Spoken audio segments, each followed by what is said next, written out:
ETF index mutual funds నేర్చుకుని stock మార్కెట్లో రాణించాలనుకుంటున్నారా? వెంటనే ఈ నెంబర్కి కాల్ చేయండి.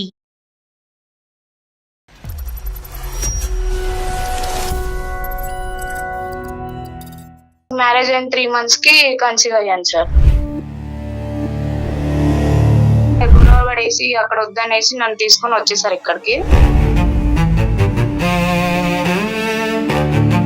బాబుకి బాగలేదన్నా గానీ ఏదో ఒకటి పెడతానే ఉంటావు ఏంటి ఇంటికి వచ్చిన దగ్గర నుంచి అది ఇది అనేసి చిన్న విషయానికి కూడా గట్టి మాట్లాడుతూ ఉండేవాళ్ళు. వేరే రిలేషన్ ఉందేమో అనేసి నా డౌట్. కాదండి, ప్రతిరోజు మీరింటికి రాగానే బాబు పని మొత్తం మీకు అప్ చెప్తోందా తను? బాబుని ఎత్తుకో, బాబుకి అది చెయ్యి, బాబు ఈతకు వచ్చింది, డైపర్లు మార్చు. డైపర్లు మార్చడం మీకు ఇష్టం లేదు. ఇక్కడ ఏం పని ఉండదు కదా, మన బాబుని చూసుకోవడమే కదా, ఇంక వేరే పని ఏమైనా చెప్తాను దానికి. ఇంకా ఏ విధంగా హెరాస్మెంట్ చేస్తున్నాడు మిమ్మల్ని? కోచింగ్ మీద మెంటల్ ప్రెజర్ తెప్పించేస్తారు సార్. ఇంటికాడ కూడా ప్రశాంతంగా ఉండదు సార్. ఇది ఎలా చెప్తున్నారు అంటే కనుక ఆ వీధిలో ఊర్లో ఉన్న పిల్లలందరినీ మీ పక్కన కూర్చోబెట్టి అందరినీ నర్సరీలో నడిపించమంటుందండి అన్నట్టుంది. మీ బెడ్ అండి ఉన్నప్పుడు వీక్లీ 1 to 2 times ఇక్కడ విజయవాడ తిరగాలంటే అంత ట్రావెలింగ్ అవుతుంది కదా సార్. నువ్వు ఇంకా ప్రేమతో తీసుకొచ్చేసావు అనుకుంటున్నాం మేము. నీ ట్రావెలింగ్ ఇబ్బందా? మరి తమ్ముడు, మరి ఎందుకు తీసుకొచ్చావు తమ్ముడు? అక్కడ ఉంచొచ్చుగా, వాళ్ళ అమ్మ నాన్న చూసుకుని ఉండేవారు కదా, అటు ఇటు కాకుండా అయిపోయింది కదా ఆడపిల్ల. అప్పుడు రాగ్గా చూస్తుంది, అసలు ముద్దు ముచ్చట ఉండదు. ఒక పక్క ఏడుస్తాడు, ఒక పక్క ఆవిడ గొడవ పెట్టుకుని ఏదో విధంగా గొడవ పడుతున్నాడు. ఎంత ఘోరం చచ్చిపోతున్నావు. అసలు ఎలా బతుకుతున్నారు ఏ మగాళ్ళు ఇలాగా? మార్నింగ్ ఎలా ఏ డ్రెస్ చూసాను, ఈవినింగ్ అదే డ్రెస్, ఇల్లు ఖాళీ. ఫ్యాషన్ లేదు, రొమాన్స్ లేదు, ఏమీ లేదు. నువ్వు నైటీలో ఉంటావు, ఈ వస్తువు అక్కడ పడేస్తావు, కంపుగా ఉంటావు, వాడు ఏడుస్తాడు, నువ్వు ఏడుస్తాడు అంటే కనుక ఆ భాష ఏంటండి? ఆ పద్ధతి ఏంటి? ఆ భాష ఏంటి? ఆ అమ్మాయి మీ ఫేస్ చూసి భయభ్రాంతులకు గురవుతుందండి. ఏ నిమిషాన్ని ఇతను వస్తాడు, 5 అయింది 6 అయింది, తలుపు కొడతాడు, కాలింగ్ బెల్ కొడతాడు, ఇంట్లోకి వస్తాడు, ఏం మాట్లాంటాడు అని చెప్పి భయభ్రాంతులకు గురవుతుంది ఆ అమ్మాయి.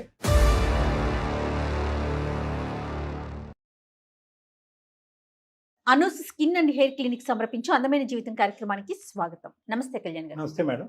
సహజంగా రెగ్యులర్ గా మనం చూసే ఇష్యూసేనండి. భార్యాభర్తల మధ్య దూరం పెరిగినప్పుడు దాన్ని దగ్గర చేసుకోవడానికి ట్రై చేయాలండి. ఎవరో ఒకరు ఒక అడుగు ముందుకేసి దాన్ని సార్ట్అవుట్ చేసుకోవాలి. ఇద్దరు ఇష్యూలు చేసుకొని దాన్ని తెగేదాకా లాక్కోవటం, లేకపోతే అసలు ఎక్కడ తప్పు జరిగింది, ఎందుకు గ్యాప్ వచ్చిందని ఆలోచించుకోలేకపోతే చాలా ఇష్యూస్. అయితే ఇంకొక విషయం కళ్యాణ్ గారు, ఏదో పెళ్ళైన కొత్తల్లో జరుగుతోంది ఇలాంటి సమస్యలు చూస్తున్నాము అంటే యూజువల్గా అంతే కదా, పోనీ ఒక అర్థం ఉంది. కానీ కొన్ని కేసెస్ లో పెళ్ళై కొన్ని సంవత్సరాలు అయిపోయిన తర్వాత కూడా ఇలాంటి ఇష్యూస్ వస్తూ ఉంటాయి. అవునా కాదంటారా? సో అలాంటి ఇష్యూతో దివ్య అనే ఒక అమ్మాయి మనకు మెయిల్ చేశారు. ఒకసారి మరి కాల్ చేయమంటారు?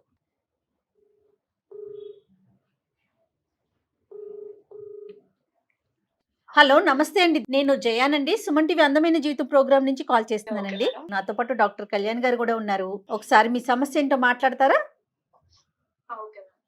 చెప్పండి అమ్మా. సమస్య ఎవరిది? మీదా, మీ వారిదా, ఫ్యామిలీదా? ఏంటమ్మా గొడవ? మా హస్బెండ్ గురించే సార్. మీ హస్బెండ్ గురించి మీరు మాకు చెప్పాలనుకున్నారు, రైట్? చెప్పండి అమ్మా. నేను విజయవాడ నుంచి మాట్లాడుతున్నాను సార్.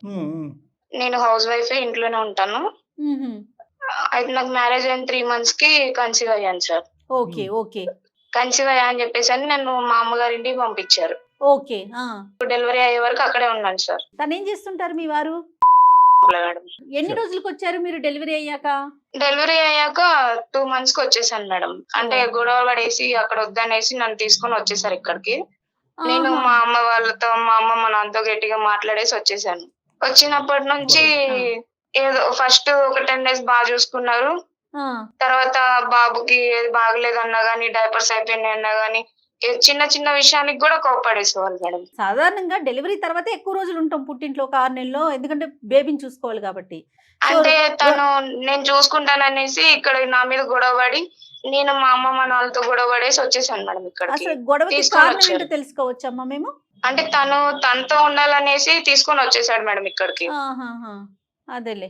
బాబుకి బాగలేదన్నా గానీ ఏదో ఒకటి పెడతానే ఉంటావు ఏంటి ఇంటికి వచ్చిన దగ్గర నుంచి అది ఇది అనేసి చిన్న విషయానికి కూడా గట్టి మాట్లాడుతూ ఉండేవాళ్ళు మేడం. అంత కేరింగ్ లేదు, అంతగా మంచిగా చూసుకోవట్లేదు.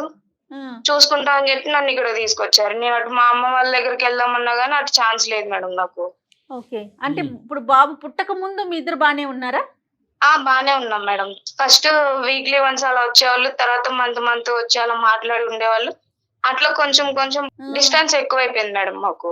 భార్య దూరంగా ఉంటే తట్టుకోలేకపోవటం అనేటటువంటిది వాళ్ళ అమ్మగారి విషయంలో చూస్తుంటారు, చెల్లి విషయంలో చూస్తుంటారు, అక్క విషయం. అది సాంప్రదాయం, ఆనవాయితీ. సరే, అది ఒక్కొక్క మగవాడికి ఒక్కొక్క ఆలోచన ఉంటుంది. వెనక్కి వచ్చిన తర్వాత కూడా గొడవ పెట్టుకుంటున్నాడు అని అన్నావు కదా, దగ్గర ఉంటే గొడవ ఏంటి? మా అమ్మగారింటి దగ్గర ఉన్నప్పటి నుంచి కొంచెం డిస్టెన్స్ ఎక్కువైపోయేసరికి మాకు ఇక్కడ వేరే వాళ్ళు ఫోన్లు చేయడం, వేరే అమ్మాయి వాళ్ళు ఏమైనా ఫోన్లు చేసినా బయటకు వెళ్ళి మాట్లాడడం, పక్కకి వెళ్ళి మెసేజ్లు చేయడం, చాట్ చేయడం అలా చేస్తున్నాడు సార్. సో వేరే ధ్యాసలో ఉన్నాడు అతను. అవును, వేరే రిలేషన్ ఉందేమో అనేసి నా డౌట్. మీ అనుమానం అది. సర్లే, నా రిలేషన్షిప్ అనేది చాలా పెద్ద పదం, అది ఇప్పుడప్పుడే అంత తొందరపడి వాడకండి. కానీ అక్కడ దూరంగా ఉన్నప్పుడు చిరాగ్గా కోపంగా ఉండేవాడు, నువ్వు దూరంగా ఉండటం వల్ల నాకు ఇబ్బందిగా ఉందా అని చెప్పి 2 నెలల కాడికే మిమ్మల్ని వెనక్కి తీసుకొచ్చినాడు. తీసుకొచ్చి ఇంట్లో పెట్టుకున్న తర్వాత కూడా చీటికి మాటికి మీ ఏదో చిరాకు చూపెడుతున్నాడు. ప్లస్ మీతో టైం స్పెండ్ చేయట్లేదు. మీరు దానికి కారణం ఏమనుకున్నారంటే కనుక అతను ఫోన్లో ఎక్కువ లీనమై ఉన్నాడు. అవును సార్, బాబు ఏడ్చినా గానీ గట్టిగా అరిచేవాళ్ళు మేడం. బాబునేమన్నా నేను ఫుడ్ చేసి అప్పుడు చూసుకోమన్నా గానీ పట్టించుకునేవాళ్ళు ఇప్పుడు కాదు బాబుకి మేడం. ఎన్ని మంత్స్ అమ్మా? 14 months సార్. 14 months. ఇంకా పాలిస్తున్నావమ్మా? అవును సార్. మదర్ మిల్క్ ఇంకా ఇస్తున్నావు. ఓకే. అవును. నీది నార్మల్ ఆ. డెలివరీ, సిజేరియన్ అమ్మా? సిజరీన్ డెలివరీ సార్. సిజేరియన్. ఇంకేం కాంప్లికేషన్స్ లేవు కదా డెలివరీ తర్వాత నీకు గానీ బాబుకి గానీ? ఏం లేవు సార్, ఏం ఏమీ లేదు. లేదు. పాలైతే ఇస్తున్నావు.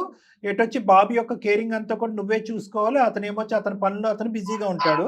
అవును సార్, అందులో నేనే ముఖ్యమైన పని చూసుకోవాలి. ఏంటంటే ఫోన్ చూసుకోవటం. అవును సార్. మరి మీ అత్తయ్య మావయ్య వాళ్ళు ఎక్కడ ఉంటారండి? వాళ్ళ సపోర్ట్ ఏం లేదా మీకు? వాళ్ళ సపోర్ట్ ఏం లేదు సార్, వాళ్ళ ఇంటి దగ్గర ఉంటారు. మేము అతనికి జాబ్ ఇక్కడ చేస్తున్నారు అనేసి మేము ఇక్కడికే వచ్చేసాం సార్. అటు మీ అమ్మా నాన్నలతోనేమో గొడవ పడొచ్చారు, ఇటు అత్తయ్య అవును. మావయ్య సపోర్ట్ లేదు. సో పిల్లవాడిని ఇప్పుడు మీరిద్దరే చూసుకోవాలి, అంతే కదా? అవును సార్. అవును వాళ్ళు మేడం. గొడవ అవటానికి కారణం ఏంటి మేడం? ఈ అమ్మాయి నాన్న వాళ్ళు అంటే అది చెప్పలేదు. మరి మీ మీకు- పేరెంట్స్ ఎందుకు గొడవమ్మా? మా పేరెంట్స్ అంటే డెలివరీ అయిన ఇన్ని డేస్ కి ఎందుకు తీసుకుపోతున్నారు అనేసి, ఆహా, బాగా అదే. చూసుకుంటారా లేదా, సిజరీన్ డెలివరీ కదా అనేసి వాళ్ళ భయంతో వాళ్ళు కొంచెం పంపించమన్నారు. కేర్ గా ఉన్నారు. ఇతనేమో గొడవ పడేశారు అనేసి నేను కూడా వాళ్ళతో గట్టిగా మాట్లాడి వచ్చేసాను. ఇప్పుడు ముఖ్యంగా ఏంటంటే నీ భర్త దగ్గర నుంచి నీకు సపోర్ట్ లేదు అనేది నాకు మేడం కి బాగా అర్థమైందమ్మా. నాకు హెల్త్ ప్రాబ్లం ఉంది సార్. ఉమ్. ఎవరితో మాట్లాడుతున్నా ఏదైనా కానీ ఊరికే కోపం వస్తుంది, ఎందుకో బాధ అయిపోతుంది, ఏడుపు వస్తుంది, ఊరికే ఏడుపు వస్తుంది. ఏం చేయాలో నాకే అర్థం కావట్లేదు సార్. ఓకే. ప్రతి దానికి ఎక్కువ ఫీల్ అయిపోవాల్సి వస్తుంది. నిద్ర సరిపోతుందమ్మా మీకు? బాబు నిద్ర లేదు మేడం, నిద్ర ఉండట్లేదు, ఏముండట్లేదు. యూజువల్ గా డెలివరీ తర్వాత షేర్డ్ రెస్పాన్సిబిలిటీ అంటారు కదమ్మా. అంటే నేను పిల్లలు కన్నవాడిని, మేడం కూడా. అంటే భార్యాభర్తలు ఎలా ఉంటారంటే, ఈ 1 గంట వరకు నువ్వు బాబుని చూసుకో, లేదంటే నేను 1 గంట నుంచి 2 Share నుంచి చేసుకోవాలి. నేను పడుకుంటాను, తర్వాత నువ్వు అలా ఉంటారు కదా. ఆ విధంగా షేరింగ్ ఉందా నీకు మీ ఆయనకి మధ్యన, లేదంటే కంటిన్యూస్ గా రాత్రి అంతా నువ్వే చూసుకోవాలా? పగలు రాత్రి నేనే కూడా? చూసుకోవాలి సార్. పగలు రాత్రి అంతా అసలు పట్టించుకోడు. ఏడుస్తున్నాడు అన్నా గానీ ఎందుకు ఏడుస్తున్నాడు అది ఇది అనేసి నా మీద కూడా పడతాడు సార్. పగలైనా పట్టించుకుంటాడా తల్లి? అది కూడా లేదు అసలు. ఎప్పుడు పట్టించుకోడు మేడం. ఎందుకు ఏడుస్తున్నాడు, నేను వర్క్ చేసి వచ్చాను, ఈ కూడా పట్టించుకోవాలా ఏంటి అనేసి గట్టిగా అరుస్తాడు మేడం. మాకు చేసింది దేనికమ్మా ఈమెయిల్? అంటే అతను ఎందుకు ఇలా ప్రవర్తిస్తున్నాడో తెలుసుకోవటానికి, అతను మార్పు తేవటానికి, ఇంకేమన్నా ఉందా? అంతే సార్. అంటే బాబు పుట్టడమే ప్రాబ్లమా లేకపోతే ఏంటనేది నాకు అర్థం కావట్లేదు సార్. సరే, అతనికి ఒకసారి ఫోన్ కలపమ్మా, మాట్లాడదాం, అతని మనసులో ఏముందో తెలుసుకుందాం. Okay sir. అతనికి అసలు నీ మీద కోపమా లేకపోతే మీ పేరెంట్స్ మీద కోపమా? అతని సమస్య ఏంటో డాక్టర్ గారికి అర్థమవుతుంది, అంతే కదా డాక్టర్ గారు? అంటే ఒకటి మేడం, మెటర్నల్ డిప్రెషన్ లాగా పెటర్నల్ డిప్రెషన్ అని కూడా అంటారు. అంటే యూజువల్ గా అమ్మాయి చెప్పేది ఏంటంటే పోస్ట్ పార్టం డిప్రెషన్ అని అంటా ఉంటాం. అవునవును. అంటే హార్మోనల్ చేంజెస్ వల్ల సర్వసహజంగా 3 ఉంటాయి madam: postpartum blues, postpartum depression, postpartum సైకోసిస్. ఓకే. బ్లూస్ అనేది ఆల్మోస్ట్ 40 to 60% లేడీస్ లో వస్తుంది. చిరాకు, కోపము, నిద్రలేని సమస్య ఇవన్నీ. డిప్రెషన్ అంటే ఇప్పుడు ఈ అమ్మాయి చెప్పినటువంటి విధంగా ఏడవటము, ఎందుకు ఇలా బ్రతకాలి, చనిపోవాలి అని అనిపిస్తుంది. అదే. పోస్ట్ పార్టం సైకోసిస్ అంటే కనుక ఇంకా ఎవరో మాట్లాడుతున్నట్టు, పిలుస్తున్నట్టు ఊహలు, ఆలోచనలు. ఈ 3 అనేటటువంటిది సర్వసహజం. అది నిద్రలేని వాళ్ళు రావచ్చు, న్యూరోకెమికల్ ఇంబాలెన్సెస్, హార్మోన్స్ వల్ల ఇవన్నీ రావచ్చు. అమ్మాయి సమస్యలు ఈ అమ్మాయి జనరల్ గా డెలివరీ టైంలో డెలివరీ టైంలో వచ్చేవి. కానీ ఈ అమ్మాయి విషయంకి వస్తే కనుక అన్సపోర్టెడ్ అట్మాస్ఫియర్. ఎస్. తల్లిదండ్రుల దగ్గరికి ఇక్కడికి వచ్చిన తర్వాత భర్తను చూసుకుంటానని ప్రామిస్ చేసినటువంటి భర్త పక్కన లేకపోవటం, ఇంటి పని, వంట పని, బిడ్డ పని, అన్ని పనులు ఈవిడే చేసుకోవటం, చూసుకోవాలి. మానసికంగా స్థైర్యం లేకపోవటం. ప్రధానంగా ఏంటంటే ఆ టైంలో ఆ ఆడపిల్లకి కావాల్సినటువంటిది ఏంటంటే మోరల్ సపోర్ట్ కావాలి. అమ్మ అవునండి. నాన్న దూరంగా ఉన్న పర్లేదు, నేను ఉన్నాను, నీకేమన్నా సమస్య ఉంటే కనుక. ఆ మనిషి ఎందుకు తెచ్చుకున్నాడో తెలియదు, ఎందుకు పటాయించాడో తెలియదు. అవును. సో ఈ విధంగా ఉంటే కనుక అమ్మాయి చాలా, అందుకనే తను డిప్రెషన్ లోకి వెళ్ళిపోతాం. Correct madam. ముందు మీరు అన్నట్లుగా అతనితో మాట్లాడితే మీకు ఒక క్లారిటీ చూద్దాం. వస్తుంది. అతని పేరేంటమ్మా? మీ హస్బెండ్ పేరు? శ్యామ్ మేడం. శ్యామ్. శ్యామ్ శ్యామ్. గారు. ఓకే. ఒకసారి మరి కాల్ చేస్తావా ఆయనకి? చేస్తాను మేడం. చెయ్యి, డాక్టర్ గారు మాట్లాడతారు. చెప్పు, ఇట్లా నేను అందమైన జీవితాన్ని అప్రోచ్ అయ్యాను, డాక్టర్ గారు లైన్ లో ఉన్నారని చెప్పమ్మా. అంతే కదండి? అంతే madam. Okay sir. Right, call చెయ్యి. The person you are speaking with has put your call on. Hello, hello, ఏమండి ఎక్కడున్నారు? బయట ఉన్నా. మీ ప్రాబ్లం ఏంటో నాకు ఏం అర్థం కావట్లేదు. అసలు ఫస్ట్ ఎలా ఉన్నారు, ఇప్పుడు ఎలా చేంజ్ అయ్యారు? ఏం అర్థం కావట్లేదు. ఫస్ట్ లో ఏమో మంచిగా మాటలు చెప్పారు, బాగా చూసుకుంటానన్నారు. మా ఇంట్లో గొడవ పడేసి ఇక్కడ తీసుకొని వచ్చారు. ఇక్కడికి వచ్చిన దగ్గర నుంచి ఏం పట్టించుకోకుండా అంతా ప్రాబ్లం అయిపోతుంది. ఎందుకు అలా, మీరు ఎందుకు చేంజ్ అయ్యారు అనేది నాకు అర్థం కావట్లేదు అసలు. ఏ విధంగా బాగా చూసుకోలేదు, ఏం తక్కువ చేశాను వచ్చి. కాదు, బాబుని పట్టించుకోవట్లేదు, నన్ను పట్టించుకోవట్లేదు. ఏం మాట్లాడినా గానీ గట్టి గట్టిగా అరుస్తున్నారు. ఎవరైనా మెసేజ్ చేసినా గానీ, కాల్ చేసినా గానీ పక్కకి వెళ్ళి సీక్రెట్ గా మాట్లాడుతున్నారు. ఎందుకలా? ఏం తక్కువ చేశాను, నేను అన్ని బాగానే చూసుకున్నాను కదా, నీకు అడిగిన అలా ఇస్తున్నాను కదా. మీరు ఎంత చెప్పినా నేను వినట్లేదు. మా అమ్మ వాళ్ళకి నేను చెప్పలేకపోతున్నాను. అందుకనేసి సుమన్ టీవీ వాళ్ళకి మెయిల్ పెట్టాను. ఒకసారి సార్ వాళ్ళు మాట్లాడతారు, మాట్లాడండి. శ్యామ్ గారు. ఎవరు సార్ మీరు? రైట్ సార్, శ్యామ్ గారు ఇప్పుడే మీ భార్య శ్రీమతి గారు చెప్పారు కదా సుమన్ టీవీకి ఈమెయిల్ పంపించినట్టుగా. సుమన్ టీవీ కార్యక్రమంలో నాకు చెప్పకుండా మెయిల్ పెట్టడం సార్. ఆ విషయం వరకు వద్దాం, ఒక 2 నిమిషాలు ఓపిక పట్టండి. నేను చెప్పేది ఏంటంటే, అందమైన జీవితం అనేటటువంటిది ఒక చక్కటి కార్యక్రమం. దానికి ఎంతోమంది ప్రేక్షకులు ఉన్నారు. ఇందులో ఏంటంటే యూజువల్గా ఇటువంటి సమస్యలు ఏమన్నా ఉంటే కనుక, భార్యాభర్తల మధ్యన ఏమన్నా సమస్యలు ఉంటే కనుక అది మాట్లాడుతూ దానికి ఒక పరిష్కారం చెప్పడం జరుగుతుంది. దానికి ఈమెయిల్ పంపించారు కాబట్టి ఆ అమ్మాయితో మాట్లాడిన తర్వాత మీకు ఫోన్ కలపడం జరిగింది. మీ ఇంట్లో ఫ్యామిలీ విషయాలు పబ్లిక్ చేయడం సార్. మీ సమస్యకు ఒక పరిష్కారం గురించి ఒక ఆస్తో ఆ అమ్మాయి మాకు అది మార్చి ముందు ఒక మాట నాకు చెప్పాలి కదా సార్, నాకు చెప్పి చేయాలి కదా అది సార్. కరెక్ట్ అండి. అదే సరే, ఇప్పుడు చెప్పింది కాబట్టి ఒక 2 నిమిషాలు ఓపిక పట్టండి. నేను అడిగేది ఏంటంటే, ఆ అమ్మాయి ఒక బాధతో మాకు చేసిందండి, ఒక ఈమెయిల్ పంపించారు ఆవిడ. అందులో ఎంతవరకు ఆ అమ్మాయి చెప్పినటువంటి దాంట్లో ఎంతవరకు వాస్తవం ఉందో వాస్తవం లేదో మాకు తెలియదు. కాబట్టి దానికి ఒక క్లారిటీ రాబట్టే దాని గురించి మేము మీకు కలపమని చెప్పాము. ఆ అమ్మాయి చెప్పిందే మేము కేవలం నమ్మట్లేదు. ఆ అమ్మాయి ఏమందంటే కనుక, మా ఉన్న పలంగా డెలివరీ అయినటువంటి 2వ నెలల తర్వాత మా హస్బెండ్ నన్ను ఇక్కడ తీసుకొచ్చేసాడు. ఇక్కడ నాకు ఎటువంటి సపోర్ట్ లేదు. ఓకే, మానసికపరమైన సపోర్టు లేదు, ఇంట్లో పరిస్థితులు బట్టి కానీ బిడ్డను చూసుకునే దానికి కానీ నాకు సపోర్ట్ లేదు. నేను ఇక్కడికి వచ్చేసినందుకు ఇప్పుడు మా తల్లిదండ్రులు అక్కడ అలకపాను పేశారు. మా అత్తమామలకు చూసుకునేటటువంటి పరిస్థితి లేదు. నా భర్త ఎందుకు ఇలా ప్రవర్తిస్తున్నాడు, నా భర్త నాకెందుకు ఈ టైంలో సపోర్టివ్గా ప్రేమతో ఆప్యాయతతో నా పక్కన ఉండవలసిన భర్త ఎందుకు దూరంగా ఉంటున్నాడు అనేది ఆ అమ్మాయి మమ్మల్ని బాధపడుతూ అడిగింది. అలా కాదమ్మా, ఇంకేమన్నా ఉంటే చెప్పు, ఏమన్నా ఉంటే చెప్పు అంటే కనుక ఆ అమ్మాయి ఏమీ చెప్పట్లేదు. ఎందుకు ఈ మార్పు? సార్ నేను ఎక్కడ మారాను సార్, ఆఫీస్కి వెళ్ళొస్తాను. ఆఫీస్ నుంచి వచ్చి టెన్షన్ ఫ్రీగా ఇంటికాడ ఉన్నామంటే బాబుని ఎత్తుకో, బాబుకి అది తెయ్యు, బాబుకి ఈత వచ్చింది, డైపర్లు మార్చు, అవి మార్చు. అసలు ఆఫీస్ లో ఉన్న టెన్షన్ కంటే ఇంటికి వచ్చిన టెన్షన్ ఎక్కువైపోతుంది సార్ నాకు. అదేంటండి అది? ప్రశాంతంగా ఒక 5 నిమిషాలు కూడా ఉన్నావు సార్. ఇది ఎక్కడ ప్రశ్న కాదండి అసలు. బాబు మీ బాబే కదా. ఆఫీస్ లో ఉన్న టెన్షన్ ఎలా ఉంటాయో మీకు తెలిసిందే. ప్రతిరోజు ఇదే పరిస్థితి అండి. కాదండి, ప్రతిరోజు మీరు ఇంటికి రాగానే బాబు పని మొత్తం మీకు అప్పు చెప్తోందా తను? ఎప్పుడైనా హెల్ప్ అడుగుతోందా? ఇంటికాడ ఏం పని ఉండదు కదా, మన బాబుని చూసుకోవడమే కదా. ఇంక వేరే పని ఏమైనా చెప్తాను దానికి. ఓకే, ఆ పని మీరు చాలా అలసిపోయి వస్తున్నారు కాబట్టి ఆ పని మీకు అప్ చెప్పడం, ఆ బాధ్యత మీకు ఇవ్వడం మీకు కష్టంగా ఉంది. అది కాకుండా ఇంకేమైనా ఉన్నాయా? ఇంకా ఏ విధంగా అమ్మాయి మిమ్మల్ని ఏడిపించి ఇబ్బంది పెడుతుంది?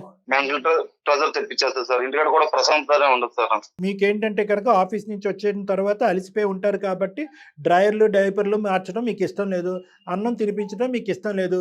ఏ విధంగా హెరాస్మెంట్ చేస్తున్నాడు మిమ్మల్ని? హెరాస్మెంట్ అంటే మరి హెరాస్మెంట్ అది మీ డైలాగుల ప్రకారం ఇది ఎలా చెప్తున్నారు అంటే కనుక, ఆ వీధిలో ఊర్లో ఉన్న పిల్లలందరినీ మీ పక్కన కూర్చోబెట్టి అందరినీ నర్సరీలో నడిపించమంటుందండి అన్నట్టుంది. మీ బిడ్డ అండి, ఒకే ఒక బిడ్డ. ఎంజాయ్ చేయాలండి. ఏమండి ఇవన్నీ మెమరీస్ కాదా? చూసుకుంటున్నాం, అక్కడి నుంచి చూస్తున్నాం. చూసుకో, ఇదిగో చూడు, ఇదిగో తీసుకో, అదిగో తీసుకో, అది చూడు. మరి తమ్ముడు, మరి ఎందుకు తీసుకొచ్చావే తమ్ముడు? ఎందుకు తెచ్చావు? అక్కడ ఉంచొచ్చుగా. అవ్వ కావాలి బువ్వ కావాలా మనకి? అక్కడ ఉంచొచ్చుగా. వాళ్ళ అమ్మ నాన్న చూసుకుని ఉండేవారు కదా, అటు ఇటు కాకుండా అయిపోయింది కదా ఆడపిల్ల. అప్పుడు ఆఫీస్ లో ఉన్నప్పుడు వీక్లీ 1-2 టైమ్ ఇక్కడ విజయవాడ తిరగాలంటే అంత ట్రావెలింగ్ అవుతుంది కదా సార్. నువ్వు ఇంకా ప్రేమతో తీసుకొచ్చేసావు అనుకుంటున్నావు మేము. నీ ట్రావెలింగ్ ఇబ్బందా? నీకు ట్రావెలింగ్ ఇబ్బంది కాబట్టి ఇక్కడ తెచ్చుకుని ఇప్పుడు నువ్వు ఆఫీస్ లో ఉంటావు, ఇంటికి వస్తే మొబైల్ తో ఉంటావు. ఈ అమ్మాయి మాత్రం అన్ని చూసుకోవాలా? ఏమన్నా న్యాయం అంటే ఈయనకి వండి పెట్టడానికి ఒక మనిషి కావాలి, అందుకని ఈ అమ్మాయి ఇక్కడ ఇంట్లో ఉండాలి. ఇంట్లో పనులన్నీ చేసి పెట్టడానికి ఒక మనిషి కావాలి. ట్రావెల్లో ఉండకూడదు, మీరు ఎక్కడ కష్టపడకూడదు, ఎక్కడ ఇబ్బంది పడకూడదు. కానీ ఆ అమ్మాయి ఉండాలి. ఆ అమ్మాయికి ఏ విధమైన సపోర్టు లేదు. సాధారణంగా పసిపిల్లలు ఉంటే ఉద్యోగాలు చేసుకునే వాళ్ళం పరుగులు పెడతామండి. ఉరుకులు పరుగులు ఎప్పుడు ఇంటికి వెళ్ళిపోదామా అని ఉంటది. ఏం మాట్లాడుతున్నారండి మీరు అసలు? ఆఫీస్ నుంచి వస్తాను, వచ్చిన తర్వాత చిరాగ్గా చూస్తుంది, అసలు ఓ ముద్దు ముచ్చట ఉండదు. ఏడుస్తాడు, ఒక పక్క ఆవిడ గొడవ పెట్టుకుని ఏదో విధంగా గొడవ అబ్బా, పడుతున్నాడు. ఎంత ఘోరం ఎంత ఘోరం. ఆ, చచ్చిపోతున్నాయి అసలు. ఎలా బతుకుతున్నారు ఈ మగాళ్ళు ఇలాగా? తర్వాత మార్నింగ్ నేను ఎలాగైతే వెళ్ళానో ఈవినింగ్ అలాగే ఉంటది. అసలు మార్నింగ్ ఎలా ఏ డ్రెస్ చూసాను ఈవినింగ్ అదే డ్రెస్. ఇల్లు ఖాళీ క్లీన్ చేద్దాము, ఫుడ్ కి టేస్టీగా అసలు ఉండదు, ఫ్యాషన్ సెన్స్ ఏదైనా లేదు ఒకటి ఆవిడకి. వండి పెడతాం, ఏమీ ఉండదు సార్. ఇప్పుడు ఇంకా అదే ఇంకా ఫ్యాషన్ లేదు, రొమాన్స్ లేదు, ఏమీ లేదు. మీ ఇంట్లో ఏమీ లేదు సపోర్ట్ సార్. సిస్టమ్ జీవితం ఏమైనా మొత్తం ఉందా? ఇంకా ఆఫీస్ లోనే ఇంకా అలాగే ఉంటాను.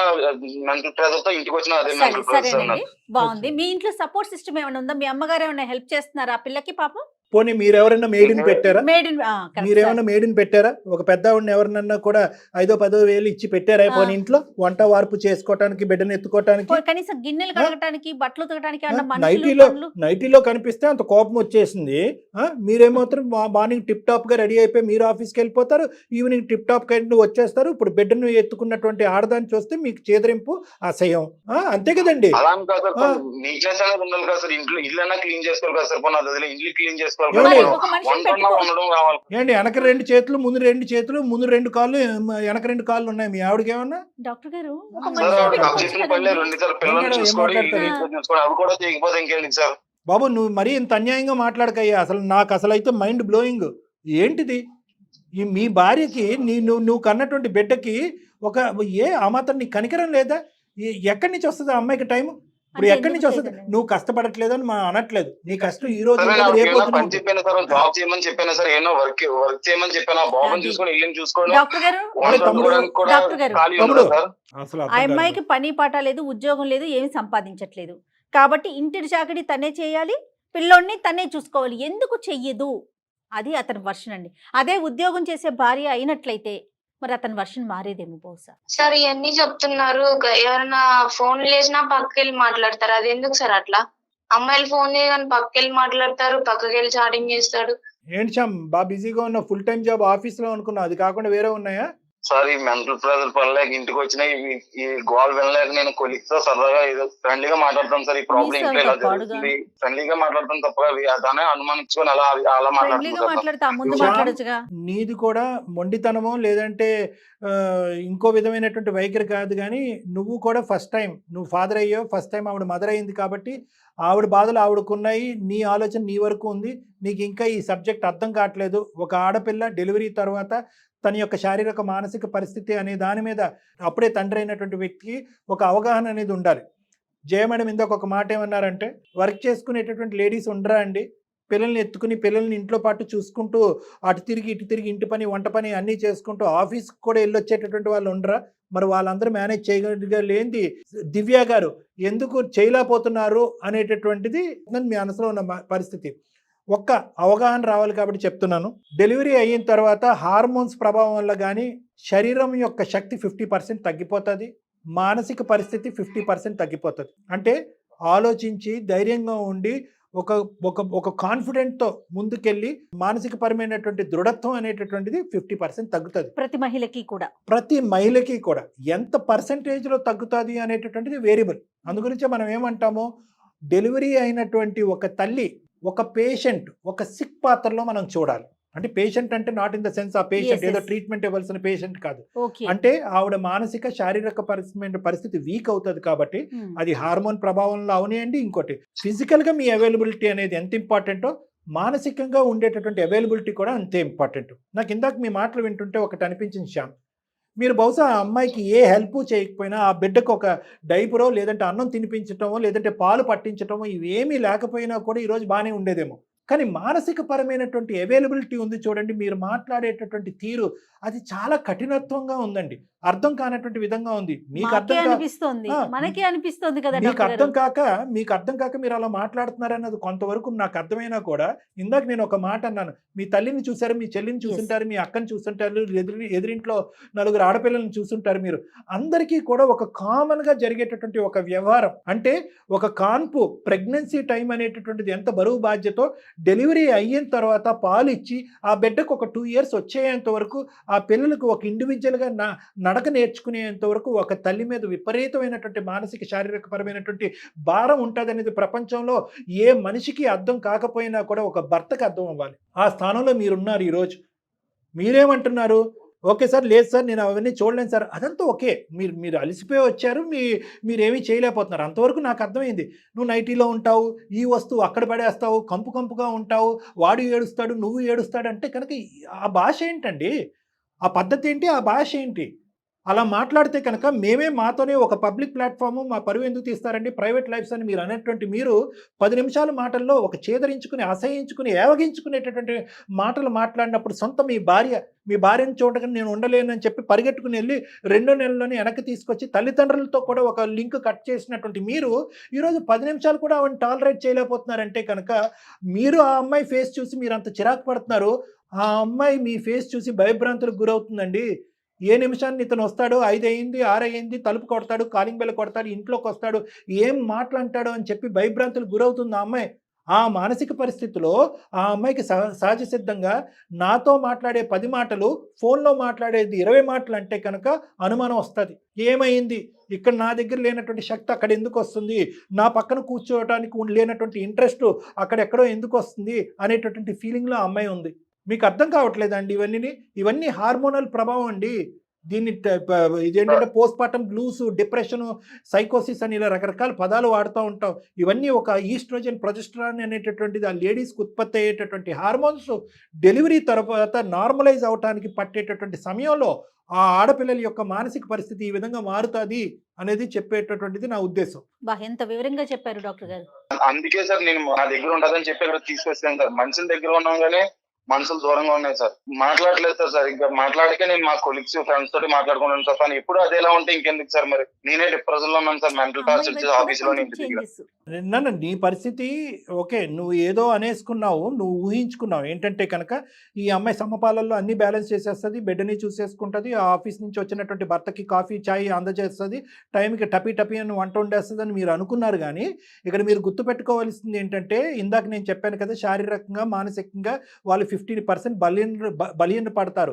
ఇక్కడ మీ అవగాహన లేక, మీ ఆలోచన లేక మీరు ఇలా మాట్లాడుతున్నారు. ఇంకొకటి అంశం ఏంటంటే, వ్యక్తికి ఆ శక్తి సామర్థ్యాలు డిఫరెంట్గా ఉంటాయన్న. కొంతమంది ఏమీ లేనట్టు 2 పిల్లల్ని ఇలా, కొంతమంది మేడం 1 year గ్యాప్లో 2 పిల్లలు కంటారు, 2 పిల్లల్ని ఎత్తేసుకుంటారు, టకటకమని వంటగది, ఇంటి పనులు, వంట పనులు చేసేసుకుంటారు, ఇల్లు ఉడిచేసుకుంటా ఉంటారు. అయితే ఇది వ్యక్తికి ఒక కెపాసిటీ. మీరేంటంటే ఒక విధంగా ఎక్స్పెక్ట్ చేశారు ఆటోమేటిక్గా, కానీ ఈ అమ్మాయికి ఆ కెపాసిటీ లేదు, ప్లస్ మానసికంగా కూడా ఆ స్థైర్యం లేదు. ఇందాకేముంది, సపోర్ట్ సిస్టమ్ లేదు. ఏం పెట్టారు ఇప్పుడు? నేను అనేది ఏంటంటే, ఆ అమ్మాయి యొక్క వాలకం మీరు చూస్తున్నారు, ఆ అమ్మాయి యొక్క ముఖఛాయ మీరు చూస్తున్నారు, ఆ అమ్మాయి నవ్వలేదు, ఏడుస్తుందని చూస్తున్నారు. కానీ ఇలా ఉండటానికి బ్యాక్గ్రౌండ్లో నా సపోర్ట్ ఏమన్నా కావాలి. నేను సపోర్ట్ చేయకపోతే వేరే వాళ్ళు ఉండాలి. సహజంగా ఇప్పుడు ఈ పాలిచ్చేటటువంటి బాలింతరాలకి సహజంగా ఎవరుంటారండి? ఒక అమ్మ ఉంటుంది, లేదంటే ఒక అత్త ఉంటుంది, లేదంటే ఎవరో ఉంటారు. మీరు ఎవరిని పెట్టకుండా అన్ని ఆల్రౌండర్ 360 degree నువ్వే చేయాలంటే ఎలా అవుతుంది నాన్న? నువ్వు ఆ బాధ్యత తీసుకుని ఒక 5,000కో 10,000కో ఒక పెద్దవాడిని ఎవరిని పెట్టుకుంటే కనుక ఇద్దరు సమానంగా చేసుకుని ఉండేవారు. పసిపిల్లలతో నైట్ అంతా నిద్ర ఉండదండి. అలాంటి వాళ్ళు మార్నింగే లేసి డింగు పడుకుంటా రెడీ అయిపోయి టిప్పు టాపుగా మొత్తం చేసేసి ప్లేట్లన్నీ ఇసిరేసి ఎట్లా వీలవుతుందండి? చూడండి సార్, మీరే వినండి సార్, ఏం చెప్తున్నారు, ఏం మాట్లాడుతున్నారు. అదేలే అవగాహన లోపం. Correct madam. అతనికి ఏంటంటే అమ్మ అవగాహన లోపం. అందులో ఏంటంటే ఫస్ట్ టైం డెలివరీ కాబట్టి నీకెంత కొత్తగా ఉందో అతనికి కూడా అంతే కొత్తగా ఉంది. ఎటొచ్చి ఏంటంటే అతను శారీరకపరమైన అలసట గురించి మాట్లాడుంటే నేను చాలా సంతోషించేటటువంటి. మానసికంగా కూడా అతను ఏమంటున్నాడంటే, అంటే ఒక ఆడపిల్లని చూసి ఆ విధంగా మాట్లాడటం నాకు బాధ కలిగింది. అతను రియలైజ్ అయ్యాడు, ఇది పోస్ట్ పార్టం డిప్రెషన్ అంటారు, డెలివరీ తర్వాత హార్మోనల్ ప్రభావం వల్ల నీకు అలా అవుతుంది అనేది నేను అర్థం చేసుకోగలను. కానీ నీ ఆలోచన అనేది కొద్ది పరిధులు దాటుతుంది. ఫోన్ మాట్లాడితే ఆ అమ్మాయితో మాట్లాడుతున్నావా, ఈ అబ్బాయితో మాట్లాడుతున్నావా, నువ్వు అక్కడికి ఎందుకు వెళ్తున్నావు, ఇక్కడికి వెళ్తున్నావు అని చెప్పి నీ పక్కన ఉండవలసిన భర్త వేరే చోటకి వెళ్ళిపోతున్నాడని అభద్రత, ఇన్సెక్యూరిటీ నీకు రావటం వల్ల ఎప్పుడు కూడా బాధతో, ఏడుపుతో నువ్వు కనిపించేటప్పటికి అది కూడా అతనికి హ్యాపీగా లేదు. ఇదేంటి బెడ్ ఏడుస్తే కనుక ఓదారుస్తాం, ఎత్తుకుంటాము, భార్య ఏడుస్తే కనుక నేనేం చేయగలను అనేటటువంటి పొజిషన్లో అతను ఉన్నాడు. ప్లస్ దానికి తోడు ఏంటంటే నా మానసిక పరిస్థితి కూడా బాగాలేదు సార్ అని అంటున్నాడు. సో ప్రధానంగా మీ ముగ్గురికి, నీకు, నీ భర్తకి, నీ బిడ్డకి ఒక సపోర్ట్ సిస్టమ్ కావాలి. ఎవరో ఒకరు ఉండాలి. పనిలోని కావాలి, ఒక మానసిక స్థైర్యాన్ని ఇవ్వడానికి ఎవరొకరు ఉండాలి. కాబట్టి నేను రిక్వెస్ట్ చేసేది ఏంటంటే, నువ్వు ఒక్కసారి మీ పేరెంట్స్తో మాట్లాడు. అవసరం ఉంటే కనుక మీ పేరెంట్స్తో నేను మాట్లాడతా, నేను జయ మేడం మాట్లాడతాం. వాళ్ళకి బహుశా ఈ సబ్జెక్ట్ అర్థం కాలేదు, ఈరోజు మీరు పడుతున్న అవస్థలు వాళ్ళకి అర్థం కావట్లేదు. కాబట్టి మీ అమ్మగారితో మేము మాట్లాడి, ఖచ్చితంగా అది పెద్ద జాబే కాదు, చాలా సింపుల్ పని మాకు, మేము ఆవిడని కన్విన్స్ చేసి ఇమీడియట్గా మీ ఇంటికి రమ్మని చెప్తాము. వాళ్ళు కూడా కొంతకాలం ఆవిడ ఉంటారు. చాలా సంతోషంగా ఆ, ముందుకు వస్తారండి. మనోడితో ఆడుకోవాలి. Yes. అటు మీ పేరెంట్స్ కావచ్చు లేదా అతని పేరెంట్స్ కావచ్చు, ఎవరో ఒకరమ్మ పెద్దవాళ్ళ సపోర్ట్ అయితే మస్ట్ గా కావాలి తల్లి. ఆ అమ్మాయి పేరెంట్స్ అయితే తనకు అవును. comfortable గా కంఫర్ట్ గా ఉంటుంది అది. అది ట్రై చేస్తాము, దాని వరకు ట్రై చేస్తాము. కానీ నా మాట వినమ్మా, ఓకే సార్. నువ్వు ఇంకా తల్లిపాలు ఇస్తున్నావు కాబట్టి బహుశా ఏంటంటే మనం అంటే ఈ పోస్ట్ పార్టం డిప్రెషన్ అనేటటువంటిది తల్లిపాలు ఇచ్చేటట్టుగా అయితే కనుక అంత అగ్రెసివ్గా మనం మెడికేషన్ పెట్టుకోలేం. నిద్రకు కానీ, ఆలోచనకు కానీ, భయానికి కానీ, ఏడుపు కానీ, ఫోబియాకి కానీ, ఇలాంటి మానసికపరమైన లక్షణాలకి మామూలుగా సహజంగా వాడే విధంగా మనం పెట్టలేము. ఎందుకంటే తల్లిపాలు ద్వారా బేబీకి వెళ్తుంది కాబట్టి. సో ఆ టైప్ ఆఫ్ ట్రీట్మెంట్ ఏదైనా నీకు అవసరం పడితే పడచ్చు అని నేను అనుకుంటున్నాను. ఎందుకంటే కారణం ఉన్నా లేకపోయినా నువ్వు ఏడుస్తున్నావు, నిద్ర అనేటటువంటిది సరిగా లేదు, ఏదో ఒక అభద్రత, చేసే పని మీద ఫోకస్ ఉండట్లేదు, ఎందుకు వచ్చిన జీవితం, ఎందుకు ఇలా బ్రతకాలి అనేటటువంటి ఆలోచనలో నువ్వు ఉన్నావు. కాబట్టి బహుశా కొద్దిగా మెడికల్ ట్రీట్మెంట్ కూడా అవసరం పడుతుంది, కౌన్సిలింగ్ పరంగా అది కాకుండా. కౌన్సిలింగ్ వరకు చూడండి డాక్టర్, చూస్తాను మేడం. మెడికేషన్ మెడికేషన్ దాకా కాకుండా ఇవేం బట్ try అతనితో మీరు మాట్లాడితే మీకు అర్థమవుతుంది అతనికి ఇంకా ఏం చేయాలి అనేసి. ఒక్కసారి మీరు రావాలి. ఎవరు? శ్యామ్. శ్యామ్ గారు, సార్ ఇక్కడ 3 things జరగాలండి. ఒకటి, మీరు రావాలి. ఎందుకంటే కనుక నేనే బాధితుడిని, మళ్ళీ ఆవిడ బాధితురాలని డాక్టర్ గారు అంటున్నారు ఏంటి అనే ఆలోచన శైలిలో మీరు ఉన్నారు. కాబట్టి ఈ మొత్తం పర్పస్, ఈ సిచ్యువేషన్ ఇంకా బాగా మీకు అర్థం అవ్వాలి అంటే మీరు ఒకసారి రావాలి, మీరు నన్ను కలవాలి. అవసరం ఉంటే కనుక దివ్యాన్ని కూడా తీసుకురండి. ఇది నెంబర్ 1. Okay, okay sir. కోపాన్ని తీసేసేయండి. ఓకే, మేము ఎందుకు కాల్ చేసాం, మీ పర్మిషన్ లేకుండా అనే బాధను తీసేసేయండి. చాలా అద్భుతమైనటువంటి మంచి పరిస్థితి ఇది. మీకు, మీ దివ్యాకి ఒక మంచి రోజులు స్టార్ట్ అవబోతున్నాయి. దీంతో పాటు నేను మీ అత్తగారు, మీ మామగారితో మాట్లాడతాను. వాళ్ళు వచ్చి మీతో పాటు ఉంటాం. మీకేం అభ్యంతరం ఏం లేదుగా విజయవాడ నుంచి? లేదు సార్. సో మీ ఇద్దరికి అభ్యంతరం లేదు కాబట్టి వాళ్ళని కూడా నేను కన్విన్స్ చేసుకుంటాను. వాళ్ళు కూడా వస్తారు. అందరు కలిపి హ్యాపీగా ఉండండి. పనులు కూడా స్మూత్గా జరుగుతాయి. దాంతోపాటు ఒక హ్యాపీ ఫ్యామిలీ సిచ్యువేషన్ అనేది జరుగుతుంది. ఓకేనా శ్యామ్? Okay sir. మీ భార్య యొక్క పొజిషను, ఆవిడ కరెంట్ ఉండేటటువంటి పోస్ట్ డెలివరీ అయిపోయిన తర్వాత ఆవిడ యొక్క మానసిక పరిస్థితి అర్థమైందా మీకు? అర్థమైంది sir. Okay, very good. Right Divya, ఒక్కసారి ఇద్దరు వచ్చి డాక్టర్ గారిని కలవండి అమ్మా, ఓకేనా? Okay madam. Right Okay, Shyam ma'am. గారు, థ్యాంక్ యూ సో మచ్ అండి. ఈ సందర్భంగా మీకే థ్యాంక్స్ Okay. చెప్తాం శ్యామ్ గారు మేమైతే. థ్యాంక్ యూ శ్యామ్ గారు. Okay madam. Thank you madam. Thank you. Right అమ్మా Divya. Bye Okay. Bye bye. Thank you. God bless you. Bye. నమస్తే. మంచి విషయం చెప్పారండి. పేరెంట్స్ ఎవరైనా వచ్చి ఉండటం కూడా వీళ్ళకి కొంచెం ఒక విధంగా హెల్ప్ కదా. అవుతుంది. ఇప్పుడు కొన్ని అతను రోజులు. ఉద్యోగాలు Plus, అన్నీ ఈ గొడవలు కూడా తగ్గుతాయి డాక్టర్ గారు. Yeah. ఇంట్లో ఒక పెద్దవాళ్ళు ఉన్నారు అంటే ఆటోమేటిక్ గా డిఫరెన్సెస్ ఉండవు. ఉండకుండా ఉంటాయి. రైట్ అండి. నమస్తే డాక్టర్ గారు, ఇంకొక నమస్తే. ఎపిసోడ్ తో కలుద్దాం. Thank you madam.